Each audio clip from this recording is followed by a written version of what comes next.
Good morning, good afternoon, good evening to everybody joining this in our latest series of webinars. Uh, this is one of our first on what we're calling RevRec Reimagined. And this is going to talk about, it's kicking us off, talking about improving and creating better business models. And I am joined by my many-time webinar colleague and friend here, Pete Graham. Pete, good afternoon for you. Thanks, John. Good to be back. Hope everyone is well. Yeah, I hope everyone's well. We'll be talking today about what we're calling RevRec Reimagined. So I'm excited for that topic. We'll do a bit of a welcome, some housekeeping, then Pete and I will lay some of the foundation for reminding everybody, about RevRec, why we're here. And then we'll talk about RevRec Reimagined and share some information about our health check. And I'll remind everybody that SAP Insider is coming up in the middle of March 20th through the 23rd at the Bellagio in Las Vegas. It's going to be a great event. I know they have many hundreds of people that are signed up, and we have some great speaking events, so come check that all out. Brief reminder that the session is being recorded, so feel free to share with your friends, colleagues, anybody. It'll be up on our website for about 30 days, and then we'll have it in our YouTube.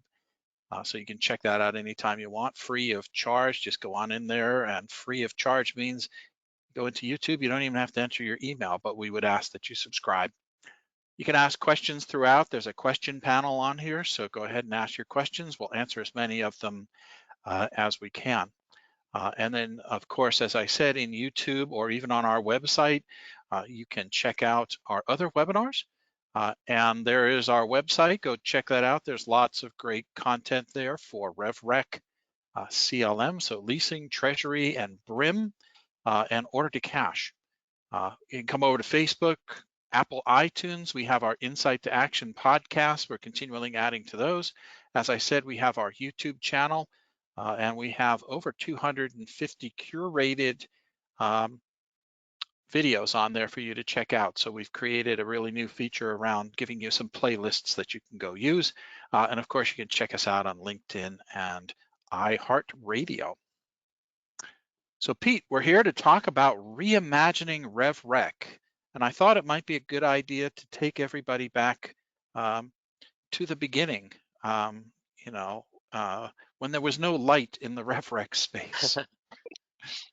So let's talk about what we're going to do today in RevRec Reimagined is really focus on what 4 key pillars. Business models. So we'll talk a little bit about what's happened as we get through this process in new business models. Many of you are familiar with Pete and I and us talking about our framework for comply, optimize, transform, and we'll talk a little bit about where it started and where we've gone. With the new world of integrations or the new world of cloud really and heterogeneous environments, we'll talk about the importance of thinking through the integrations, and then we'll talk about volume, velocity, density, and complexity. Any thoughts on those pillars, Pete?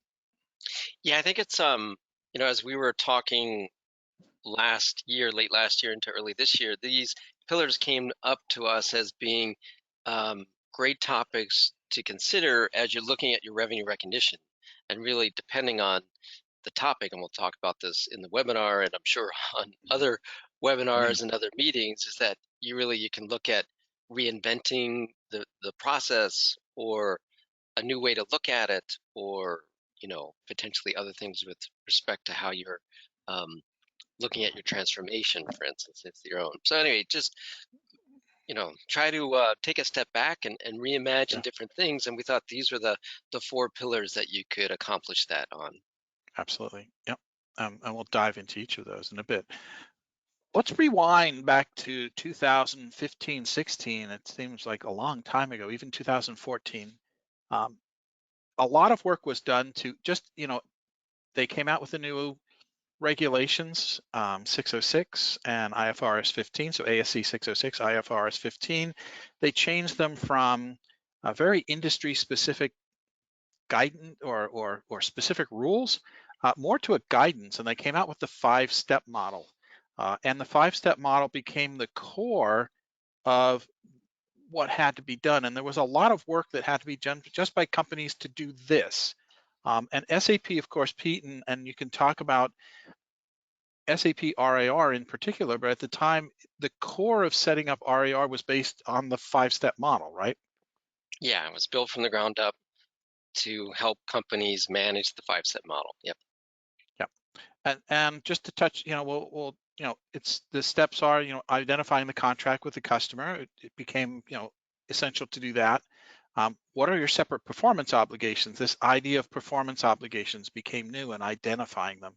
Then you wanted to determine the transaction price. So how much did the customer pay? And of course, there was a lot that went into that because of identifying free items and non-cost items and discounted and which ones were discounted, but you had the transaction price, then you had to allocate that. And that was one of the big changes on the allocation. No longer could you have quote unquote truly free items. Everything had a price and you had to allocate that price and then recognize the revenue. And a lot of work was done in all of these in these spaces, and companies spent a great deal of time figuring out, how do I recognize my revenue? And what we found through the process was companies spent a lot of time as we went through 2018 and 19. They spent a lot of time just on the recognized revenue part of it and saying, am I recognizing my revenue at the right time? I just want to do it so I get it over with. And they weren't spending enough time here. And we started to see some inklings and information that showed the need to really address the upstream issues and challenges. So, Pete, I know you spent a lot of time with customers in those days, really um, um, focusing on helping them diagnose and understand what was happening upstream, right? Yes. I mean, I think this is a really good slide because I know when you had created it and some of our early discussions, I was very curious kind of what you thought. And so the fact that you have come down on, because you work with a lot of customers too, um, that customers are really focused on step 5 and they Yeah, don't really pay enough attention to steps 1 through 4.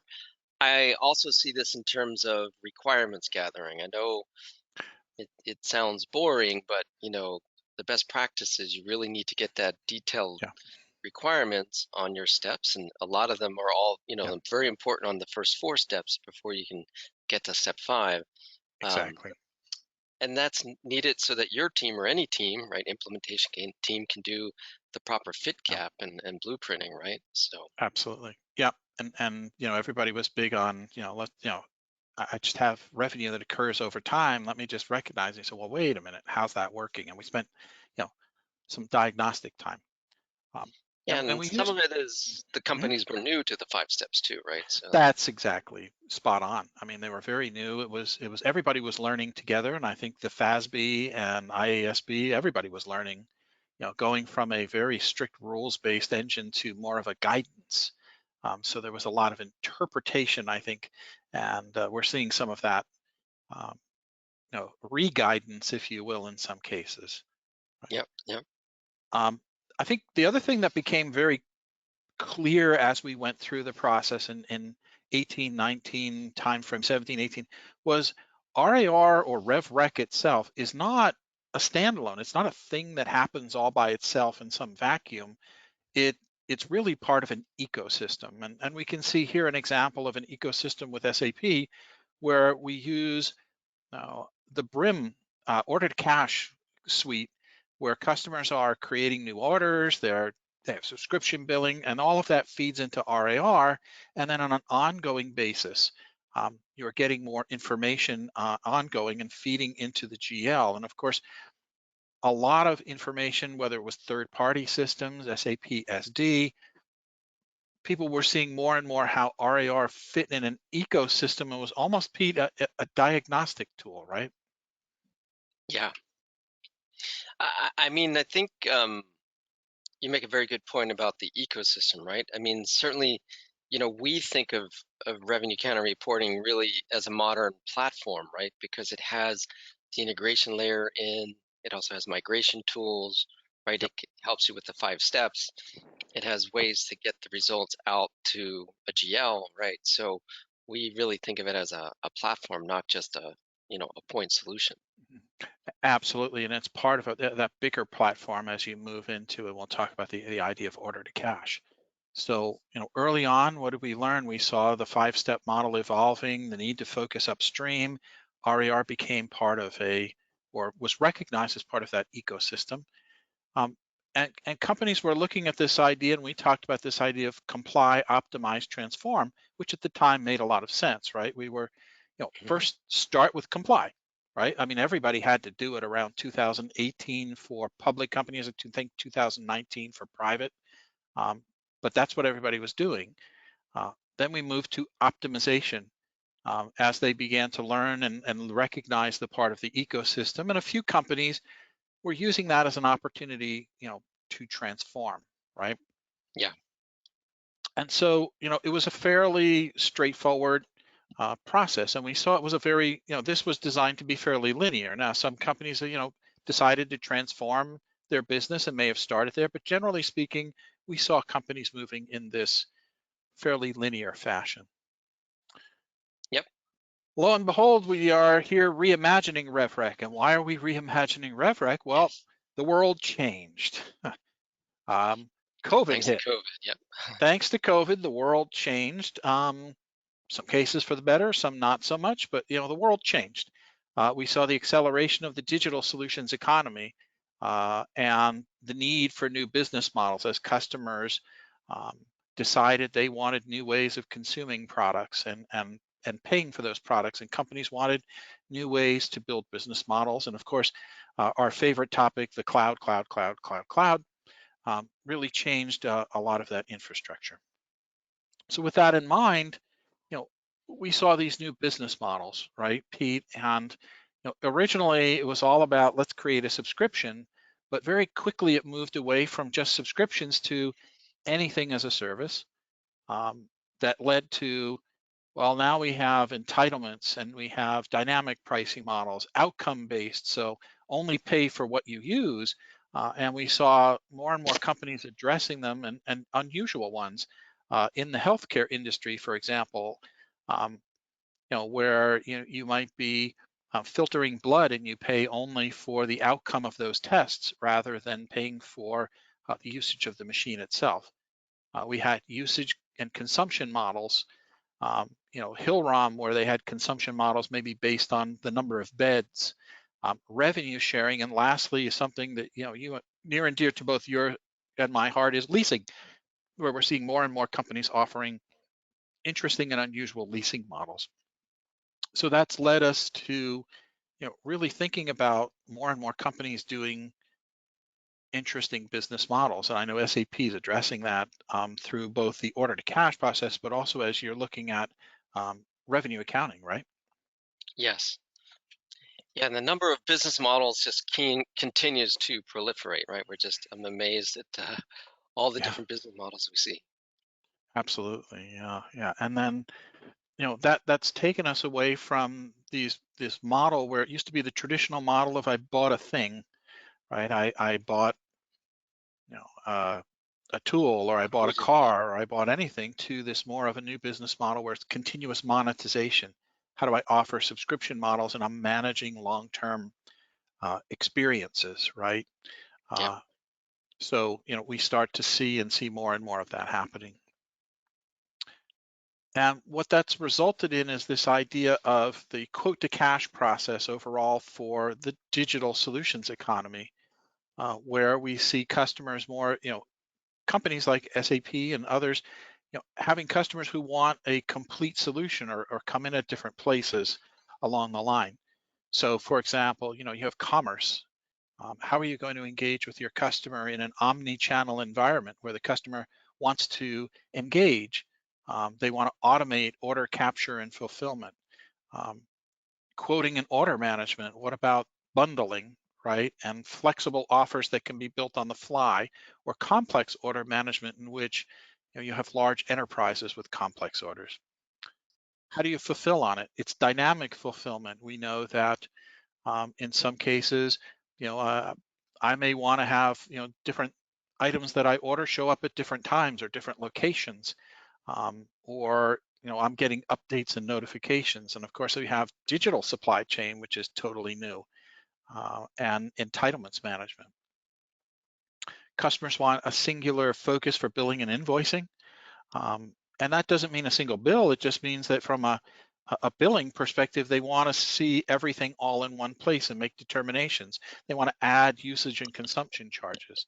Pricing and charging is aligned, and then it's consolidation and alignment. It's not just about a single bill, but rather a bill that makes sense. And maybe I have one bill for one organization or account area that's for my capital charges, and another one might be for rent.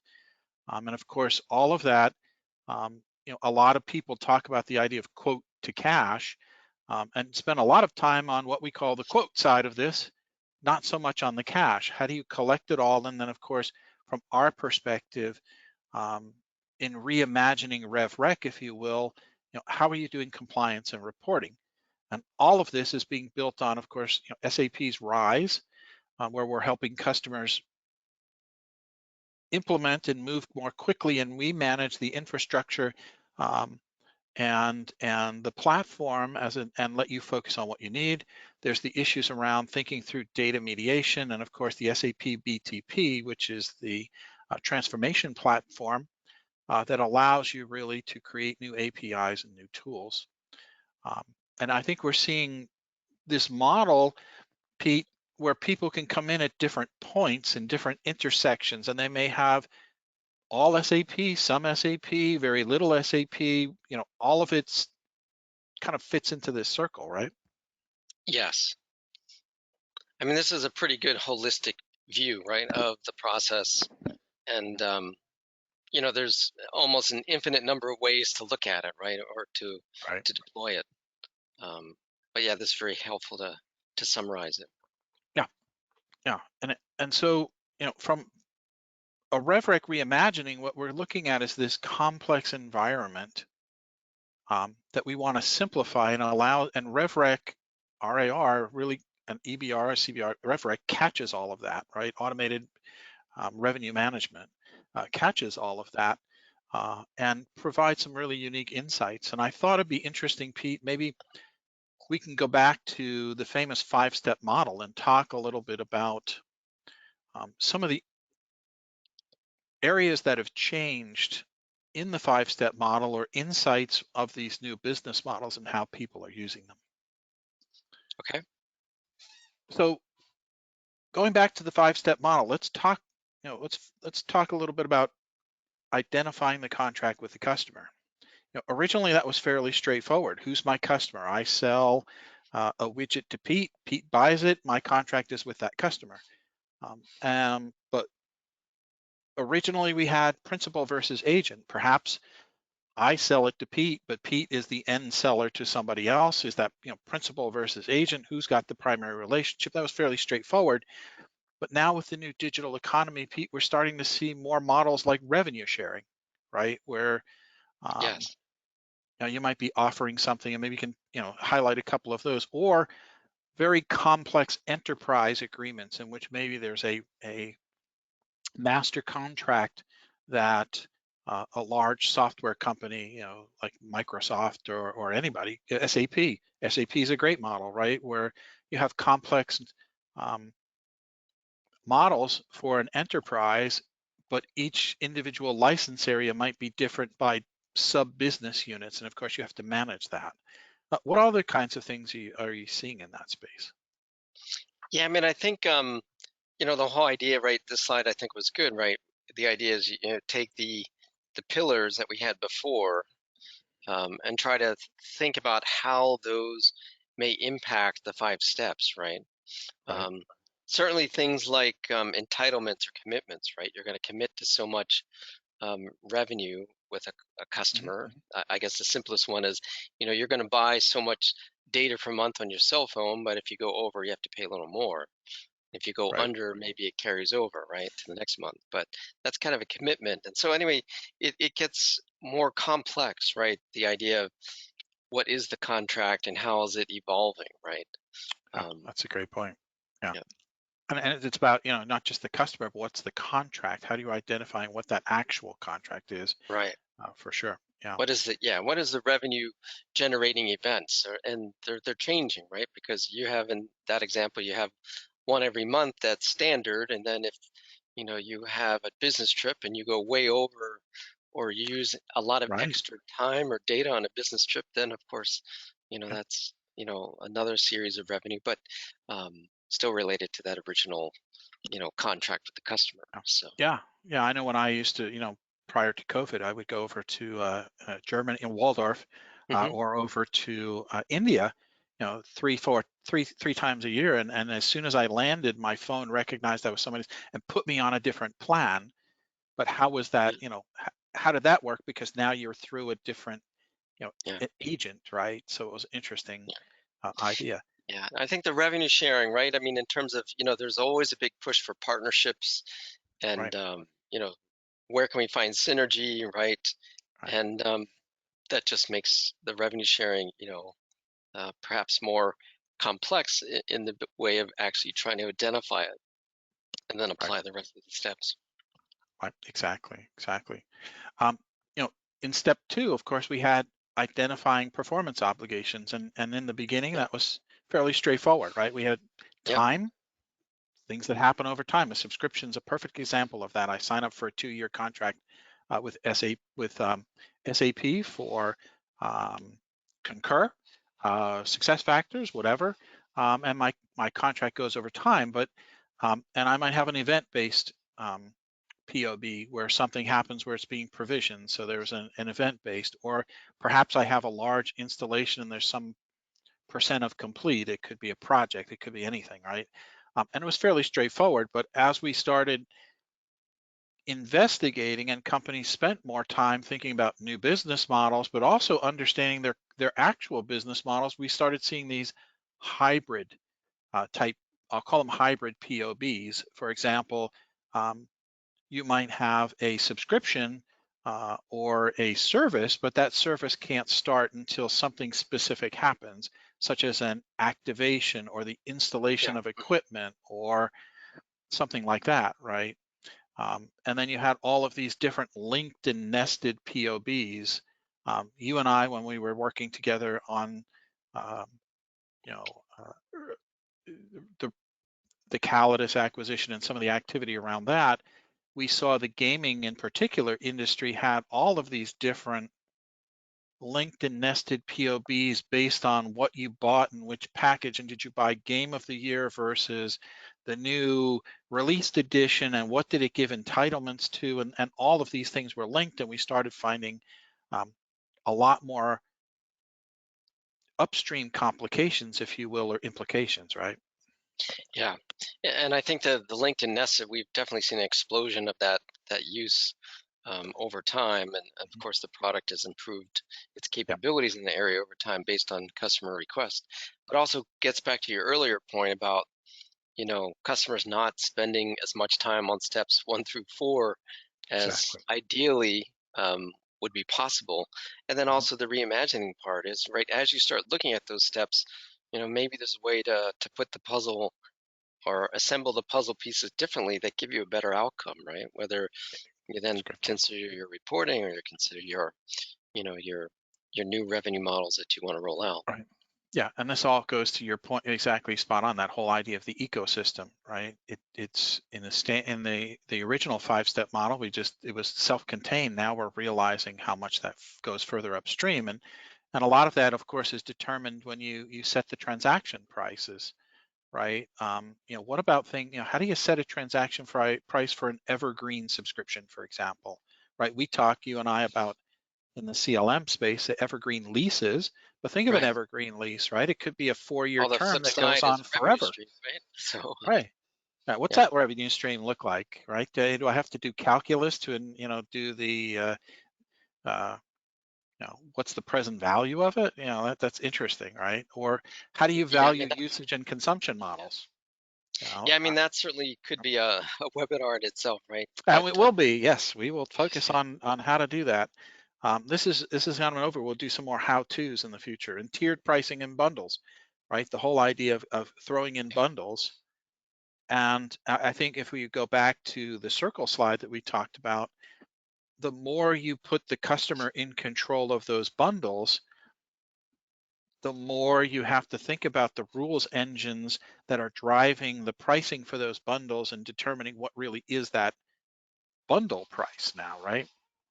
Yeah, I mean that is also a consideration. Also, some customers still like the statistical approach, right? They're Yep. using stats to actually calculate real life, and then every time they sell a new product, they go back to the stats and right use that. So that is still also happening. Yep. Which leads us to the allocation piece, which is spot Right. on. What is my standalone selling price, right? The core, if you will, of one of the cores is the whole idea of allocating that transaction price because nothing's free, right? Right. And so therefore everything has to have a value. And how do you determine that value? And we've seen companies use many different approaches. I mean, there are certainly three key determinants on SSP that have to do with a cost allocation, or you can do it by market value, or just setting it. But a lot of that is being thought through as what really is my market price and how am I doing it and how often do I want to do that. But how are you allocating? We're starting to see companies that are looking at significant finance components, right? Where if you're selling something over time, um, you're essentially in the rules financing that, and you have to now break that out into the finance component of it versus the actual value of the item, and how you recognize that from a RevRec perspective is very different, right? Yeah.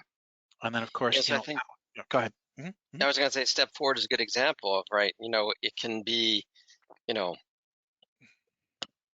folks wanting to jump to step 5, but right, you Yep, see a lot of complexity in step 4.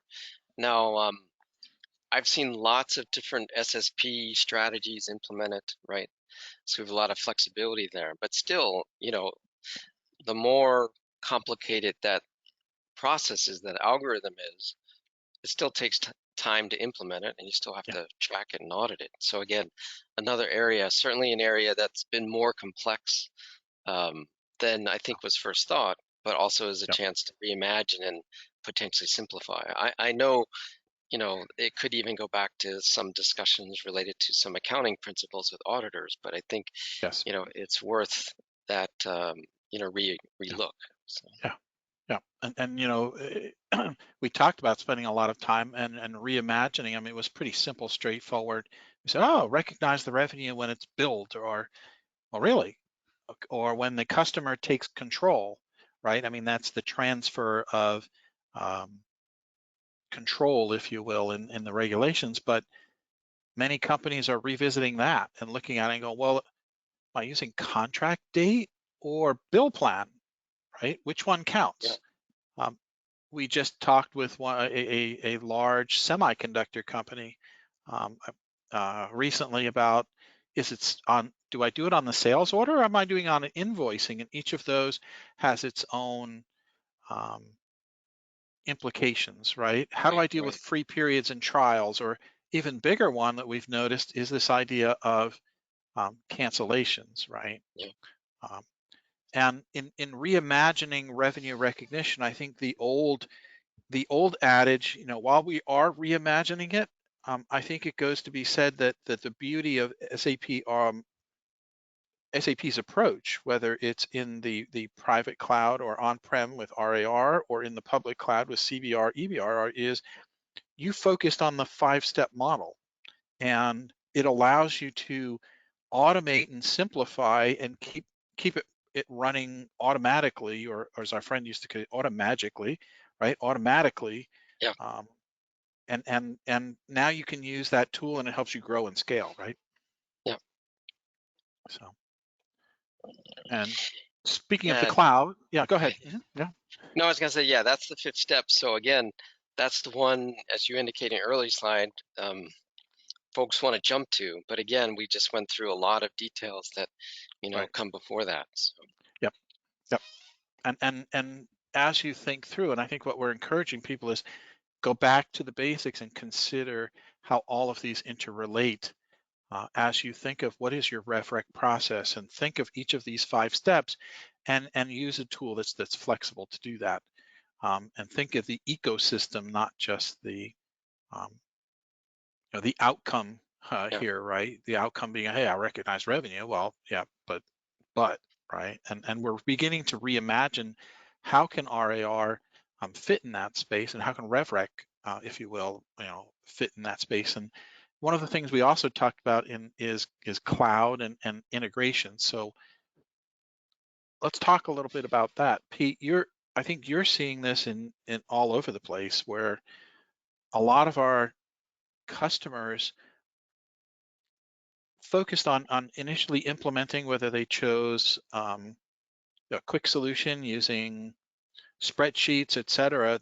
We're finding more and more of them have heterogeneous environments, whether it's SAP S/4HANA together with SAP ECC, or um, their upfront quote to cash tools are a mix of SAP and non-SAP tools, homegrown tools, and integration is required. And certainly as we move through the cloud, you and I were talking about this earlier, integration is crucial, right?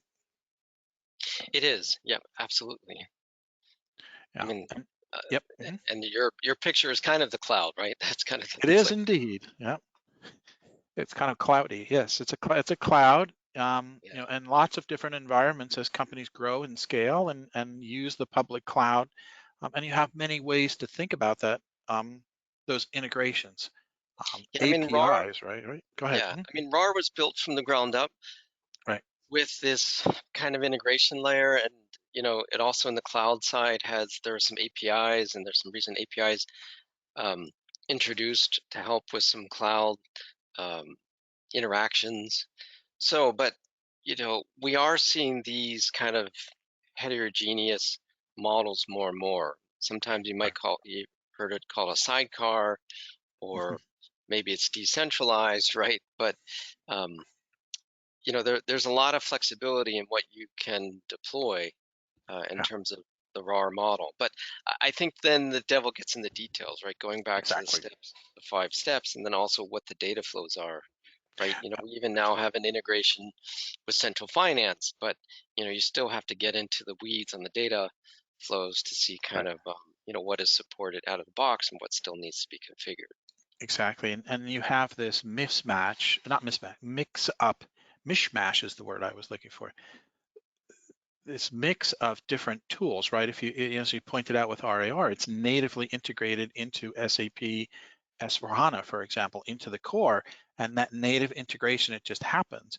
But RAR can be fed from SAP SD, and that's fairly, it's a relatively native integration, but it might be fed by another external tool, and so you Yeah, have an API. And so what are you doing in APIs? Um, you know, some of them are easy and they are standard, and some of them require a lot of work, and you need to think about how those flows happen. In other cases, you have a lot of different APIs or different source systems that are providing data, but not complete sets of data, and therefore you need something to mediate that data and provide you with a single place that shows what are all the data elements associated with that transaction. And it's not just RAR or revenue accounting that requires that. It's a way for you to really look at holistically, so what is that thing that I just sold, and what are all the elements associated with it, and reimagining RevRec as a way to drive some of that process. And we did a thing back in October about beginning with the end in mind, right? That's a famous Covey yes. statement.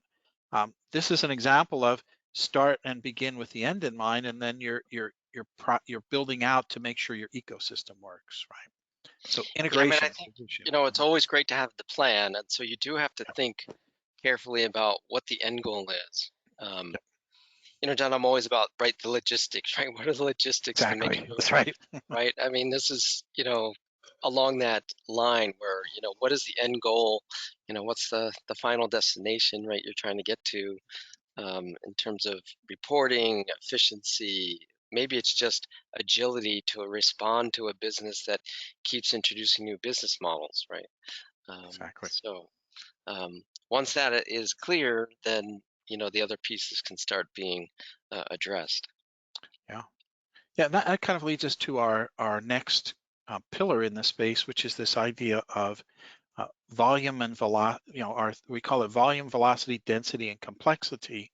Yes. Um, and it relates to a lot of those challenges you have around reporting and all of that. And volume is really about how many. And let's dive into each one of these a little bit, Yeah. right? How many of these revenue contracts you're dealing with, right? Right. Yeah. And we have customers, as you know, who have thousands. In fact, some of our customers only have hundreds of them. Yep.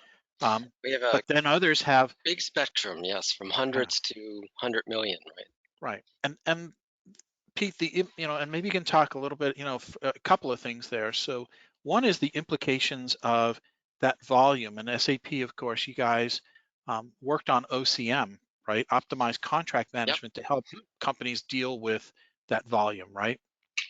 Right. I mean, so, you know, Raw originally started out on the ERP platform, and we, this the product was new as well as the standard were new. But as we got into more and more customers and feedback, it was clear that the volume piece, we were dealing with not only volume, but also density, complexity, velocity. We'll talk about these in a minute, but certainly volume was one that came up a lot. And so when OCM was introduced, it really took full advantage of S/4HANA, and there were improvements made to actually handle volumes in a more productive way. And so definitely the first question, and again, when we talk at a high level, right? If you're on, we and John, you and I have talked about this. Like if you're on an elevator and you're talking to somebody about RevRec, you first would show them the comply, optimize, transform slide to see where they Right. are, and then you would ask them about these four dimensions. And in that elevator ride, you get a pretty good idea of kind of where they wanted to go and what they were dealing with, Absolutely. right? And so volume is a Yeah. key one, right? Yeah.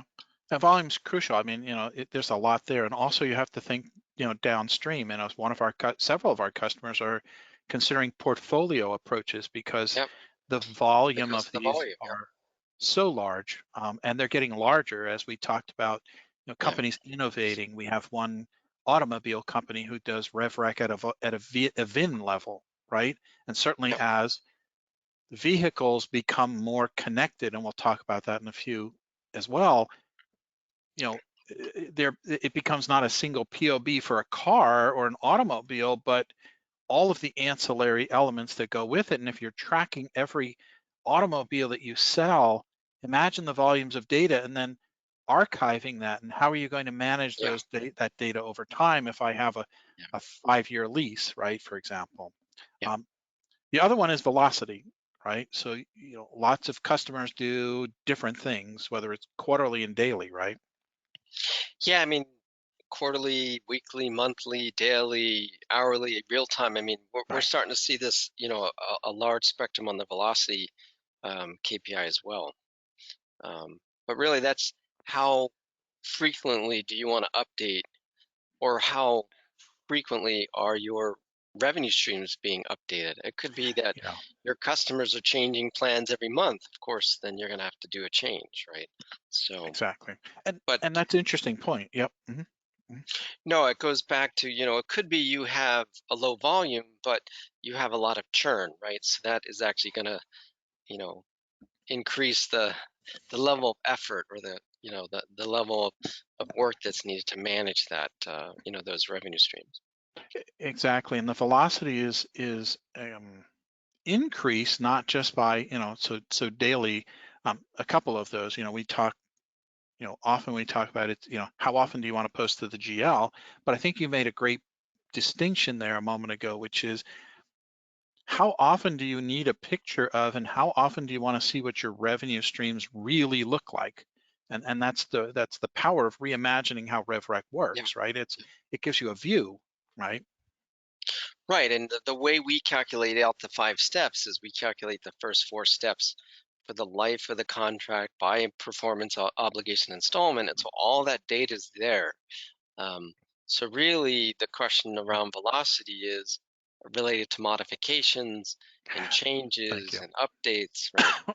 That's the other one, which is the other dimension. It might be the initial contract volumes, but also don't forget contract combinations. How often are they combined? Yeah, Modifications, cancellations, all of that, yeah, has to be figured into that process. And of course, you mentioned density.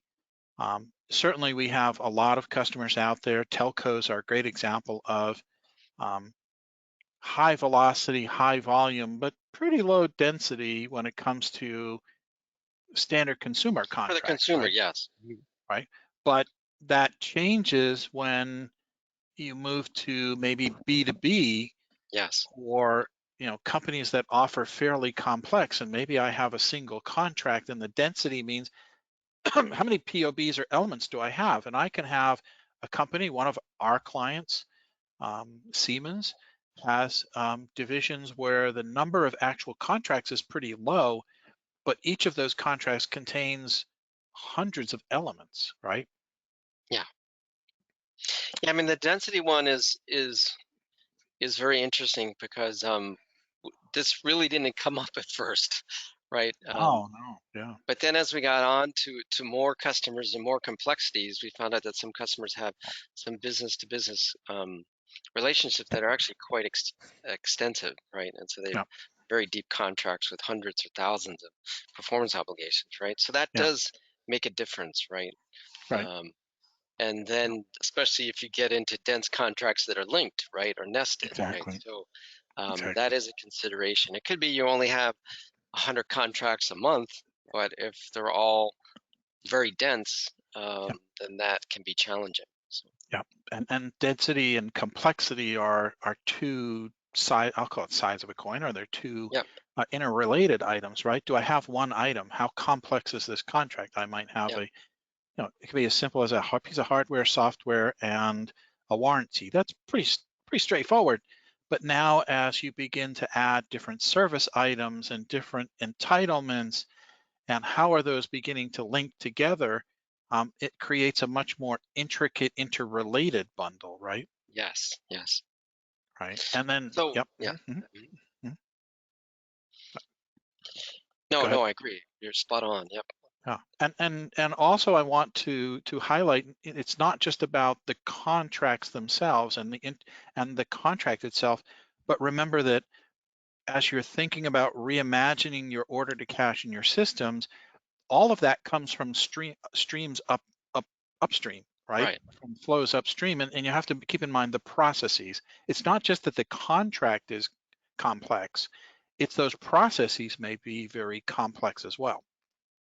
Yeah, and I was just going to also add to your point, right? So that's another aspect of reimagining, right? That's why we Yeah, mentioned um, these dimensions, these KPIs, because as you consider how your revenue recognition um, might be improved in terms of the process or the business model, right? These are some of the levers of the KPIs you have to dig into so that you right. can, we talked about where you want to go, right? If where you want to go is a simpler a simpler result, then you need to dig into some of these weeds and maybe, the density of your contracts have to be become less, and that might mean, Mhm. that has an impact on instead of having lots of little SKUs, maybe you have, more bundles, right? So, Yep, but anyway, that's how you yep. could potentially think about Right. reimagining your RevRec. Yeah. Right. And as you think of the circle and putting the customer in more control, how does that relate, right? If you allow them to make changes, how does that allow them and change this interrelationship, Right. right? It's what's the ripple effect? Yeah. Exactly. Exactly. And the other one that came up, and the reason a lot of this came out, if you recall, Pete, was also um, you know, migration, right? Yeah. As companies moved from the old to the new, and even now, from one model to another one, they're starting to wonder, well, how does this affect migration? Of course, migration is hugely affected in many ways by every single one of these dimensions, right? Yeah, could be, right? I mean, um, and migration has other complexities, or I should say considerations, right? Data quality is one of them. Yep. from legacy systems. Mhm. And but yeah, to get a true picture all in one place, we have a lot of customers. I would say about half the projects rolling out revenue accounting and reporting include some kind of migration, right? Absolutely. Yep. Yep. And it's important that, in this thought process as you're migrating new models, and you mentioned the idea of sidecar is a great example of that, where, as you're beginning to build out, and you may want to do a sidecar model with, SAP Cloud, public cloud ERP together with CBRR and subscription billing or something to see how you can do a subscription, but then where do you go from there and how do you migrate and what are the implications Yeah. as you think through that process, right? Yeah. So, so that leads us to, reinventing or looking at, we call it COT, C-O-T, right? Comply, optimize, and transform. And what we've also found is that model is no longer linear. A lot of people are taking maybe a TCO, right? Not total cost of ownership, but transformation, comply, and optimize, focusing on, hey, I want to transform my business. I want to reinvent. I want to add a dimension to my business of a subscription model. How do I do that? And how do I think about that business model? But you have to keep in mind that you have to ensure that you have this idea of transactional excellence and a foundation, right? You can't just say, well, I'm going to go transform willy-nilly and you're not complying, number one, but even that is more about you want to focus on making sure that you're capturing transactions accurately, and then you might want to continue the optimization. And we can see it's kind of got a little iterative circle here because Yeah. optimization isn't a one-time event; it's an ongoing event, right? Yes. Yeah. Can be constant, or you can do it in waves. Yes. Yes. Yeah. Yeah. So Yeah, but I do think with customers moving to the cloud or considering jumps to the cloud, yeah, you are seeing, we have seen some examples where customers have been on-premise, older on-premise ERP systems, and they jump to the cloud, uh, exactly. and they kind of are already complying, but then they kind of do an optimization during that move, and it's really a transformation, right? That's essentially what they're Exactly. Yep. All right. Well, with that in mind, it's a great conversation, Pete. I really enjoyed that. Let's take a look at doing. we talked about the business models, right? Um, Companies are employing new business models, and you said we see them a new one Yeah, every day. proliferate. Somebody Yes. surprises me. Yeah, proliferating is perfect. Yeah, Yes. yeah, Yeah, so the RevRec reimagine lens, right? Just think, right. you need a new business model or not, right? Yeah, Um, but I would say, most of these business models we're able to handle, right? I mean, that's what I'm seeing too. It's like we're seeing absolutely. complexity, but the tools can handle them. Right. And if you take a measured approach or a thoughtful approach, whether it's using comply, optimize, transform, or layered Yep. with volume, velocity, density, and complexity, and the five-step model, you can begin to create kind of a framework for that. We talked about comply, optimize, transform Yeah. isn't really linear anymore, right? Right. So yeah, again, the idea of this webinar came through, right, many discussions that John Yep. and we had with customers, Yeah. and our product teams over the years. But yes, besides new business models, then you need to think about where you are in your journey, right, in terms of maturity. Yep. Um, Yeah. and so that's another consideration, right? That's true. Yeah, absolutely. Absolutely. Integration, we talked a little bit. I can't stress this enough. Um, you know, make sure that you've really thought this through. The integrations are a huge opportunity for you to improve processes, but also they're the place where things can break. So really Yeah. think about how those integrations are working, how many of them are there, and what, we like to say, what are your inflection points? Every integration or every process has different inflection points where almost everything comes together or key elements come together. Focus in on those inflection points or critical path items. I think will serve you well as you reimagine how you want to build your use RevRec and the concepts behind RevRec as a way to reimagine your business. And of course, we talked a lot about get a perspective on volume, velocity, density, and complexity, right? Yeah, I mean, I think that's a really quick way to understand, you know, the overall revenue recognition challenge you have, right? Mhm, As you mhm. look at those four KPIs or dimensions, you know, you and I, because we've had a lot of these conversations, but this allows, you know, the customer and their partner, like yourself, to quickly say, hey, this is where you fit, right, in the Yeah, overall, landscape or spectrum of revenue recognition, right? Uh, exactly. and then the integration side just is really, it's more than just integration. It's broader than that, but I think that's the best term that we could come up with related to, how's your data going to flow, what Yeah, kind of platform or architecture you're going to use. yeah, Is your engine going to be centralized? Is it going to be decentralized? Most of right. them seem to be centralized, and that's a question of like, how do you get the right data to them? Because a lot of these, you know, a lot of our customers are dealing with complex organizations, like lots of changes, Yeah, lots of growth, right? Acquisitions, and that, acquisitions. Yeah. the Mhm, mhm. integrations become um, very important, right? Right. Or vice versa. We're seeing a lot of organizations that are spinning off, right? And Yep. how do you make sure that you're accounting for everything there? So, Yep. um, well, Pete, thank you very much. I've enjoyed the conversation. I think if Thanks, everybody, John. I'm here. now the question is for hopefully everybody out there, you got a lot out of this, and you're thinking to yourself, well, where do, as you're either listening to us live now or you've downloaded this from YouTube and checking it out, where do I go from here? This is great, John and Pete, but now what, right? Well, Yeah. I just want to, certainly offer you the opportunity. Bramasol has what we're calling the RevRec Reimagined Assessment, where we can look across your quote to cash process, right? Reimagining RevRec is about opening your aperture, opening the lens, and thinking about RevRec not just as the end result, but rather a lens and a tool that we can use to look more at the overall order to cash process and optimize that from many different dimensions. And we can help you look at it. We do this from 4 different dimensions, if you will.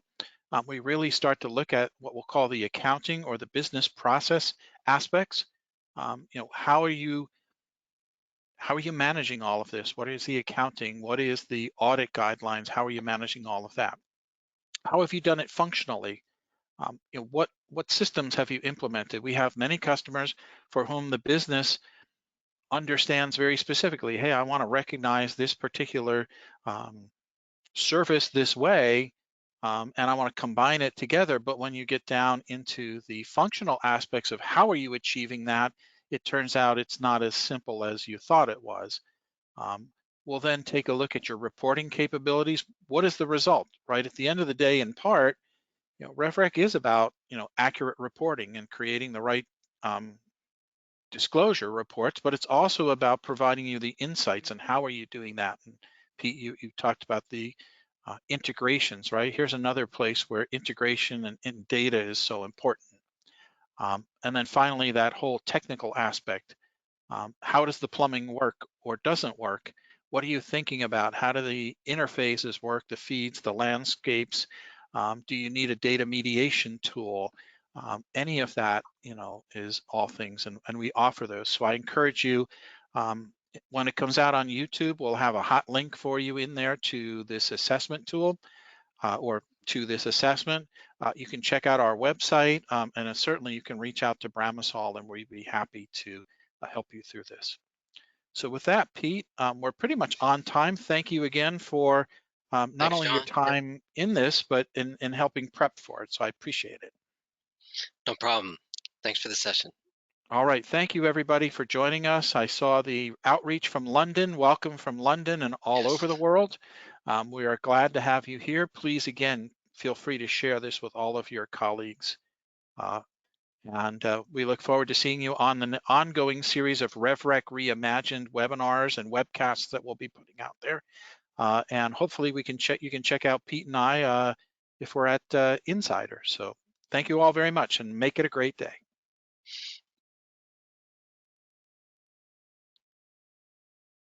Well, let's see if I can get it. Just some thank yous. Got you some thank yous. All right.